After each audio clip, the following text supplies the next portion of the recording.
Netflix पिछले 6 महीने में अपनी 60% वैल्यू और पिछले 3 महीने में 2 लाख सब्सक्राइबर खो चुका है। अनडाउटेडली नेटफ्लिक्स अपनी हिस्ट्री के सबसे खराब दौर से गुजर रहा है। This year, in the first 3 months, Netflix has lost 200,000 subscribers.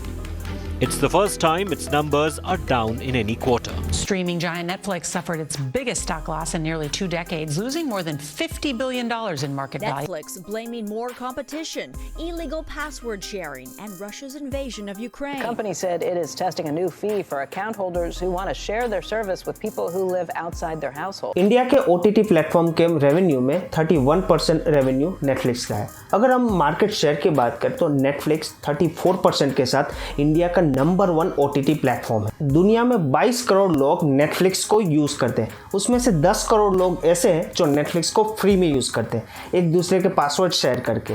इन 10 करोड़ लोगों में से 3 करोड़ लोग सिर्फ US और कनाडा में, जो नेटफ्लिक्स का सबसे बड़ा रेवेन्यू मार्केट है। लेकिन आपको क्या लगता है कि नेटफ्लिक्स को ये चीज़ पता नहीं है कि काफ़ी लोग अपने पासवर्ड शेयर करके उनको फ्री में यूज़ कर रहे हैं? सच तो है कि उनको सब पता है, लेकिन फिर भी वो होने दे रहे हैं। एक तरीके से ये इनका गेम प्लान था। वो लोगों को आदत डलवाना चाहते थे कि पहले वो फ्री में यूज़ करें, एक बार उनको आदत डल गई तो फ्यूचर में वो नेटफ्लिक्स के पर्सनल अकाउंट परचेज करेंगे। और इसकी वजह से नेटफ्लिक्स ने अपने प्लान की प्राइस भी कम कर दी है। और इसके अलावा उन्होंने एक इनोवेटिव ऐड भी लॉन्च की थी, पप्पू पॉकेट मार, और उसका मैसेज ये था कि अब तो हम लोग ने प्लान्स की प्राइस तक कम कर दी है, अब तो आपको उसको यूज़ करना चाहिए। पप्पू पॉकेट मार बोलने रहे, तूने एक चोरे का जेब काटा, उसकी जेब से क्या निकला?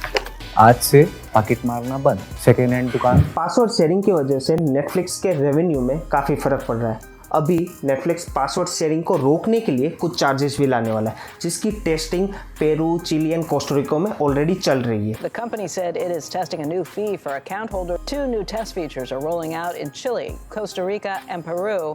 और इसके अलावा US एंड कनाडा में नेटफ्लिक्स ने अपने प्लान्स के प्राइसेस भी बढ़ा दिए, जिसकी वजह से वो रेवेन्यू मेंटेन कर पाए। आपको क्या लगता है कि ये सारे मॉडल्स इंडिया में काम कर सकते हैं?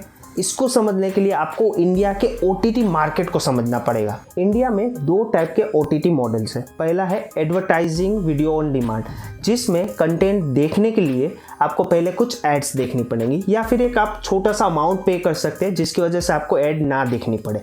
इसके बेस्ट एग्जांपल है यूट्यूब एंड यूट्यूब प्रीमियम। और दूसरा मॉडल है सब्सक्रिप्शन वीडियो ऑन डिमांड, जहाँ पे आपको कंटेंट को देखने के लिए कुछ पैसे पे करने पड़ेंगे, लेकिन आपको वहाँ पे कोई एड्स नहीं मिलेंगी। और इनके एग्जांपल्स हैं Netflix, Disney plus, Hotstar, Amazon prime videos. India में आज की डेट में 40 से भी ज़्यादा OTT प्लेयर्स हैं, और इस इंडस्ट्री को सबसे बड़ा बूस्ट मिला था 2020 में, जब कोविड लॉकडाउन चल रहा था।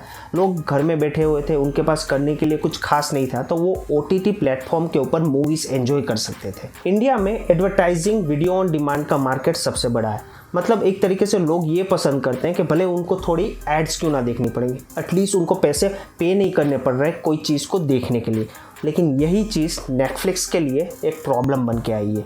नेटफ्लिक्स अपने प्लेटफॉर्म पे ऊपर कोई एड्स रन नहीं करता, तो इसकी वजह से उनके पास कोई एडिशनल सोर्स ऑफ रेवेन्यू नहीं है, इसीलिए वो अपने प्लान थोड़े कॉस्टली रखता है। अगर आप नेटफ्लिक्स के प्लान बाकी प्लेटफॉर्म जैसे कि डिज्नी प्लस, हॉटस्टार या फिर अमेजॉन प्राइम वीडियो के साथ कंपेयर करोगे तो आपको ये पता चलेगा कि नेटफ्लिक्स बहुत ज़्यादा एक्सपेंसिव है। अब हम बात करेंगे कि ऐसे कौन से रीजंस हैं जिसकी वजह से नेटफ्लिक्स की आज ऐसी सिचुएशन है। उसमें सबसे पहला रीज़न है रशिया यूक्रेन वॉर। रशिया ने जब यूक्रेन के ऊपर इन्वेड किया था, तब बाकी US कंपनी की तरह नेटफ्लिक्स ने भी रशिया में अपनी सर्विसेज बंद कर दी थी, और एक ही दिन में नेटफ्लिक्स ने 7 लाख कस्टमर को खो दिया था। और दूसरा रीज़न है पायरेसी। पायरेसी की वजह से ग्लोबल एंटरटेनमेंट इंडस्ट्री को हर साल $100 बिलियन का लॉस होता है। मूवी या फिर टीवी सीरीज़ के लॉन्च होते ही कुछ ही टाइम में वो फ्री प्लेटफॉर्म के ऊपर अपलोड हो जाती है, जहाँ से लोग उनको डाउनलोड करके या फिर ऑनलाइन देख सकते हैं। और इस रीज़न की वजह से काफ़ी लोग OTT प्लेटफॉर्म के सब्सक्रिप्शन परचेज नहीं करते। आप मानोगे नहीं अगर मैं आपको ये बोलूँगा कि इंडिया पायरेसी में वर्ल्ड में 3rd रैंक पे है। और तीसरा है कंपटीशन। जब नेटफ्लिक्स ने अपनी ऑनलाइन स्ट्रीमिंग सर्विसेज स्टार्ट की थी, तब इस इंडस्ट्री में बहुत ही कम ही प्लेयर थे, लेकिन आज सिर्फ इंडिया में 40 से भी ज़्यादा OTT प्लेयर्स हैं। और इसके अलावा कुछ प्लेयर्स ऐसे भी हैं जो वैल्यू एडेड सर्विसेज भी देते हैं, जैसे कि डिज्नी प्लस हॉटस्टार पे आप मूवी के साथ IPL भी देख सकते हो। अगर आप अमेजॉन प्राइम यूज़र हो तो अमेजॉन प्राइम अकाउंट के साथ आप फ्री में कुछ चीज़ें अमेजॉन से ऑर्डर भी कर सकते हो, फ्री में अमेजॉन म्यूज़िक भी सुन सकते हो। लेकिन नेटफ्लिक्स के पास इसके अलावा ऑफर करने के लिए कुछ और नहीं है। लेकिन पिछले कुछ सालों से नेटफ्लिक्स प्रोडक्शन इंडस्ट्री में भी आ गया है। वो अपनी मूवीज़ एंड TV सीरीज़ को प्रोड्यूस भी कर रहा है, लेकिन ये इंडस्ट्री में कंपटीशन बहुत ज़्यादा है, जैसे कि डिज्नी एंड मार्वल स्टूडियो, और यहाँ पे सर्वाइव करना बहुत डिफिकल्ट है। तो इन सारी चीज़ों को देख के आपको क्या लगता है कि नेटफ्लिक्स अपनी सैचुरेशन लेवल पे आ चुका है? आप अपने थॉट्स हमें कमेंट सेक्शन में ज़रूर बताएं।